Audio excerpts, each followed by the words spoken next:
Before reality stirred, before space stretched, before time dared to tick, there was only God. No void, no darkness, nowhere for anything to hide. Only the ever-living, the first and the last, the one who simply is. God has always possessed the attribute of being the creator, Al-Khaliq, but creation itself did not yet exist. A creator. Of nothing? A lord? Of no one? Perfection demands expression. Attributes demand completion. So God willed the universe, not because he lacked anything, for God never lacks, but because his will itself is perfect, wise, and purposeful. Whether the universe began 13.8 billion years ago, or 13.8 trillion, stretch the number as far as the human mind can grasp, the question remains exactly the same. Why then? Because the moment God willed it to begin was already perfect. With no effort, no strain, no sequence of steps, God said, "Be," and existence ignited. From a point smaller than anything we can imagine, the universe erupted into being. Space didn't expand into anything. It created the very arena it inflated through. Today we observe about 93 billion light years of cosmic web, galaxies, nebulae, and star fields. Yet this is just the part whose light has reached us. In that first instant, every constant, every law, every force was tuned precisely. Tip the balance by a fraction of a fraction, and reality collapses. Such precision isn't coincidence. It's craftsmanship. It is the signature of Al-Hakam, the all-wise, and Al-Bray, the perfect evolver. Stars were born, burned, and burst. In their deaths, elements formed: iron, gold, carbon, the stuff of mountains, oceans, forests. And of us? But God's work wasn't complete, for God is also Rab, the Lord. A Lord of what? Of whom? So God created beings with intellect, purpose, and moral weight: angels, jinn, and humans. Not because God needed servants.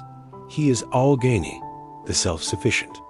But because lordship requires subjects, guidance requires receivers, and mercy requires hearts that can understand it. From the Qur'an, he begets not, nor is he begotten, and there is none comparable unto him. 112:3-4. From the Bible, King James Version, for I am God, and there is none else. I am God, and there is none like me. Isaiah 46:9. 2 books, 1 declaration. God is utterly beyond comparison. God is not part of creation, not contained within it, not shaped by it. The infinite is not trapped inside the finite. To imagine God inside the universe, or in a body, or in a shape, is to shrink the infinite into a container that dissolves over time. Every form in existence is limited, fragile, and subject to decay. That is why God is Al-Qayyum, the self-subsisting, and as Samad, the one upon whom all depend. Matter has form. Angels have form. Humans have form. Everything with form is bound by existence and bound to end. And God is above all form. Nothing in existence resembles him. Nothing sees him. Nothing limits him. For if anything could approach God's level, you could imagine something above that, which itself would be a flaw.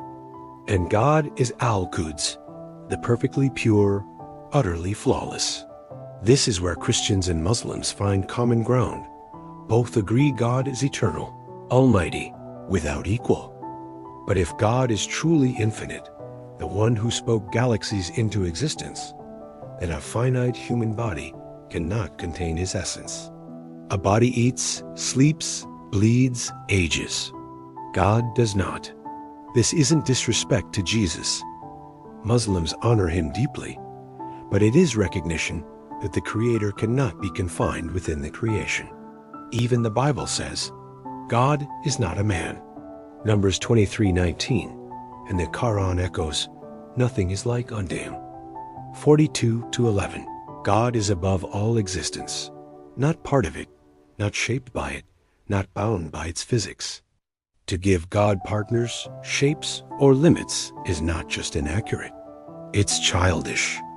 It's like trying to fit the ocean inside a teacup and insisting the ocean must shrink to make it fit. The universe is marching toward its end. Stars will die. Galaxies will fade.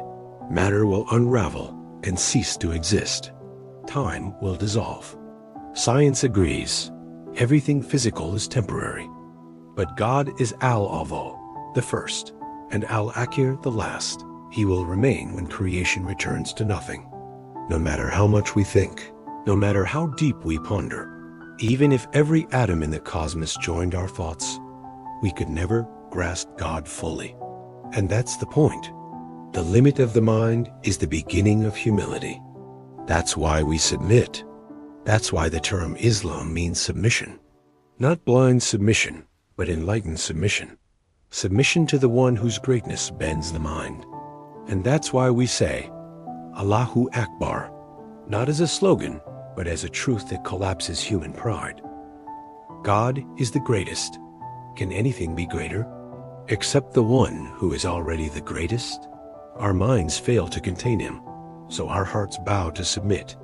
But it's the pride, ego, and lack of knowledge that causes one to reject or limit God.